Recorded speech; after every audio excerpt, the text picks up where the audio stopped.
తగలబెట్టండి sir Niranjan గారు. సాధారణంగా ఒక సినిమాను మరొక సినిమాతో పోల్చి చూడడం అనేది కరెక్ట్ కాదు.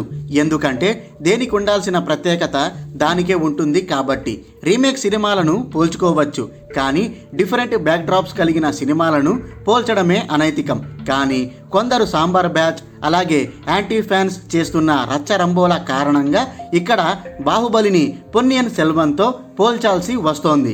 నిజానికి బాహుబలి ఒక ఫిక్షనల్ స్టోరీ, పొన్నియిన్ సెల్వన్ ఒక రియల్ స్టోరీ. బ్యాక్డ్రాప్ తప్పిస్తే ఈ రెండు సినిమాలకు ఎలాంటి పోలికలు లేవు, దేనికదే ప్రత్యేకతను కలిగి ఉన్నాయి. కానీ sambar batch and anti fans మాత్రం పొన్నియిన్ సెల్వన్ సినిమానే చాలా బెటర్ అని డప్పు కొట్టేసుకుంటున్నారు. సరే, డప్పు కొట్టుకుంటే కొట్టుకున్నారులే, ఎవరి ఆనందం వాళ్ళది.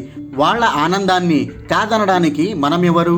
కానీ వాళ్ళు అక్కడితో ఆగకుండా బాహుబలిని కంపేర్ చేస్తూ చాలా నీచంగా కామెంట్లు చేస్తున్నారు.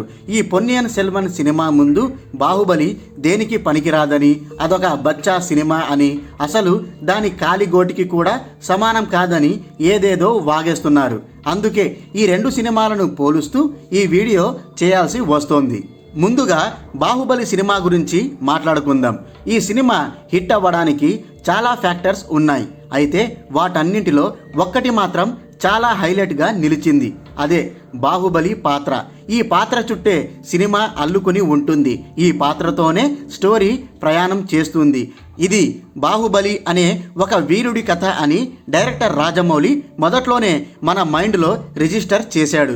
మొదటి నుంచే ఆ పాత్రకు ఆడియన్స్ని కనెక్ట్ అయ్యేలా చేసి ఆ పాత్రతోనే మనల్ని ట్రావెల్ అయ్యేలా చేశాడు. అందుకే అతడు ఏడ్చినా బాధపడినా మనం కూడా ఎమోషనల్గా ఫీల్ అవుతాం. అతడు కోపడితే మనము ఆక్రోశంతో రగిలిపోతాం. అతడు ఫైట్ చేస్తుంటే మనలో కూడా 1000 టన్నుల శక్తి వచ్చినట్టు ఫీల్ అవుతాం. అతనిపై విలన్లు కుట్ర పన్నితే ఇక్కడ మనం కూడా ఆందోళనకు గురవుతాం. ఎటు చూసినా ఏ కోణం నుంచి లెక్కలేసుకున్నా బాహుబలికి సంబంధించి ప్రతి విషయంలో కూడా మనలో ఏదో ఒక ఎమోషన్ అనేది రగులుతుంది. ఒక్క బాహుబలి మాత్రమే కాదండోయ్, ఈ సినిమాలోని ప్రతి పాత్ర కూడా చాలా బలంగా ఉంటుంది. బాహుబలి జర్నీలోనే వచ్చే ఆ పాత్రలు తమదైన ముద్ర వేసేలా ప్రేక్షకులతో కనెక్ట్ అవుతాయి.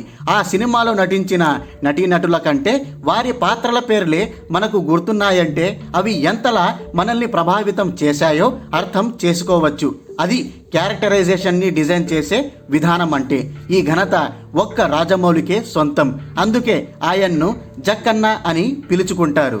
మరి అలాంటి ఎమోషనల్ కనెక్ట్ మనకు పొన్నియిన్ సెల్వన్లో ఏ పాత్రతో అయినా కలిగిందా? ఏ ఒక్క రోల్ అయినా గుర్తుండిపోయేలా ప్రభావితం చేసిందా? కార్తీ ఒక్కడే పులిహోర కలుపుతూ అక్కడక్కడ ఫన్ జనరేట్ చేస్తూ కొంచెం హైలైట్ అయ్యాడే తప్ప మిగతా ఏ పాత్రలు కూడా తమ బలమైన ముద్ర వేయలేకపోయాయి. తమదైన ప్రత్యేకతను చాటుకోలేకపోయాయి. ప్రేక్షకులు గుర్తు పెట్టుకునేంతలా ఆ పాత్రలు కనెక్ట్ కాలేదు. చెప్పుకోవడానికేమో భారీ స్టార్ కాస్ట్, అందరూ ఎంతో ఎక్స్పీరియన్స్ ఉన్న నటులు, కానీ ఏ ఒక్కరు కూడా బలమైన ముద్ర వేయలేకపోయారు. అలాగని ఇక్కడ వాళ్ళు సరిగ్గా నటించలేదని కాదు, వారి క్యారెక్టరైజేషన్లు పూర్తిగా సంపూర్ణంగా బిల్డ్ చేయలేదని అర్థం. నిజానికి ఈ సినిమా పొన్నియిన్ సెల్వన్ చుట్టూ అల్లుకుని ఉంటుంది. అతడే ఇందులో ప్రధాన హీరో. ఆ లెక్కన అతని కోణంలోనే ఈ సినిమా సాగాలి. ప్రారంభం నుంచే ఆ పాత్రని బిల్డ్ చేసుకుంటూ పోతూ ఆడియన్స్ మైండ్లో బాగా రిజిస్టర్ అయ్యేలా చేయాలి. ఆ పాత్రతో పాటు కథని నడిపిస్తూ ఇతర పాత్రల్ని సరైన ఎలివేషన్స్తో పరిచయం చేసి ఉంటే ఖచ్చితంగా ప్రేక్షకులు ఈ సినిమా కథతో ట్రావెల్ అయ్యేవారు. ఇతర పాత్రలను పొన్నియిన్ సెల్వన్తో ముడిపెడుతూ కథని నడిపించి ఉంటే కన్ఫ్యూజన్ లేకుండా చాలా నీటుగా కథ అర్థమయ్యేది. పనిలో పనిగా ఆ పాత్రలతోనూ ఆడియన్స్ బాగా కనెక్ట్ అయ్యేవారు. కానీ డైరెక్టర్ అలాంటి స్క్రీన్ ప్లే రాసుకోకుండా పుస్తకంలో ఉన్నది ఉన్నట్టుగానే సినిమా తీయడంతో పూర్తిగా బెడిసి కొట్టేసింది. ఇక్కడ పుస్తకంలో లేని కథతో సినిమా చేయమని చెప్పడం లేదు.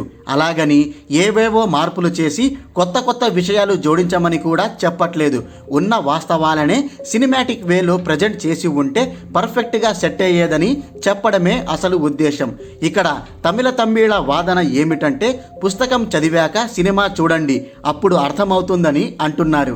కానీ ఇక్కడ సినిమాటిక్ ఎక్స్పీరియన్స్ దెబ్బతిన్న విషయం వాళ్లకు అర్థం అవ్వడం లేదు.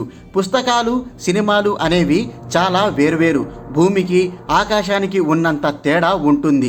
ఒక పుస్తకాన్ని సినిమాగా తీయాలని నిర్ణయించినప్పుడు దాన్ని సినిమాటిక్ వేలో ప్రజెంట్ చేస్తేనే పర్ఫెక్ట్గా వర్కౌట్ అవుతుంది.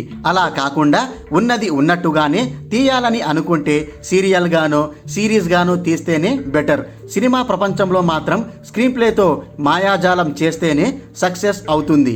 ఇందాక మనం బాహుబలి గురించి చెప్పుకున్నట్టు పొన్నియిన్ సెల్వన్ కోణంలో ఈ సినిమాను నడిపిస్తూ పాత్రలను పరిచయం చేసుకుంటూ వెళ్ళుంటే 100% ఈ సినిమా వర్కౌట్ అయ్యేది. కానీ డైరెక్టర్ మణిరత్నం కేవలం పుస్తకాన్నే ఫాలో అవ్వడంతో సినిమాటిక్ ఎక్స్పీరియన్స్ పూర్తిగా దెబ్బతింది. అందుకే కదా కథ గందరగోళంగా సాగింది, పాత్రలు నీరసంగా తయారయ్యాయి. క్లైమాక్స్లో ఓడ మునిగిపోయినట్టు సినిమా టోటల్గా మునిగిపోయింది. అయిపోయి